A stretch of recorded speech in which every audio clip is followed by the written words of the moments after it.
തുരങ്കപാതയുടെ നിർമ്മാണം ആദ്യം തുടങ്ങുക വയനാട് ഭാഗത്താണ്. പദ്ധതിയുടെ സ്പെഷ്യൽ പർപ്പസ് വെഹിക്കിൾ SPV ആയ കൊങ്കൺ റെയിൽവേ കോർപ്പറേഷൻ ലിമിറ്റഡ് അറിയിച്ചിട്ടുണ്ട്.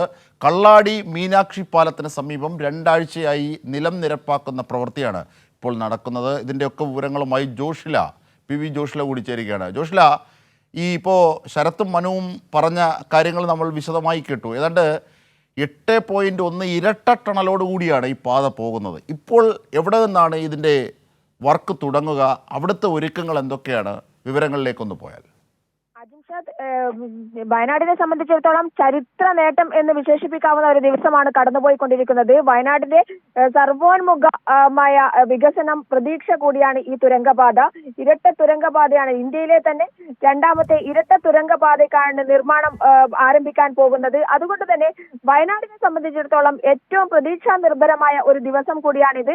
വയനാട്ടിലെ വാണിജ്യ വ്യവസായ ബന്ധങ്ങളുടെ ഒരു വലിയ സ്രോതസ്സായി അല്ലെങ്കിൽ മുഖ്യ ഭാഗമായി ഈ ഒരു ഇരട്ട തുരങ്കപാത മാറും എന്നുള്ള കാര്യത്തിൽ സംശയമില്ല. മാത്രമല്ല, ടൂറിസം വികസനം, അങ്ങനെ ഒരുപാട് കാര്യങ്ങൾ, വയനാടിന്റെ തന്നെ ഒരു വലിയ വികസനത്തിന് ഇതൊരു തുടക്കമാവും എന്നുള്ളതാണ് ഏറ്റവും പ്രധാനപ്പെട്ട കാര്യം.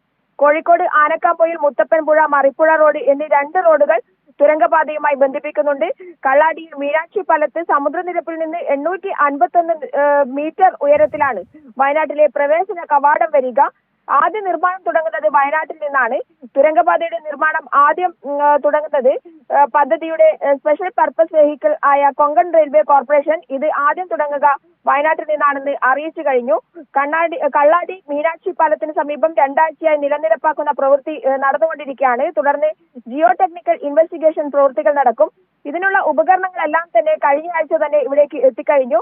തുരങ്കത്തിന്റെ ഡിസൈൻ ആണ് ജിയോ ടെക്നിക്കൽ ഇൻവെസ്റ്റിഗേഷനിലൂടെ തയ്യാറാക്കുന്നത്. പദ്ധതി പൂർത്തിയായാൽ കോഴിക്കോട് വയനാട് ഗതാഗതം സുഗമമാകും. ഇതൊരു വലിയ പ്രതിസന്ധിയെ മറികടക്കൽ തന്നെയാണ്.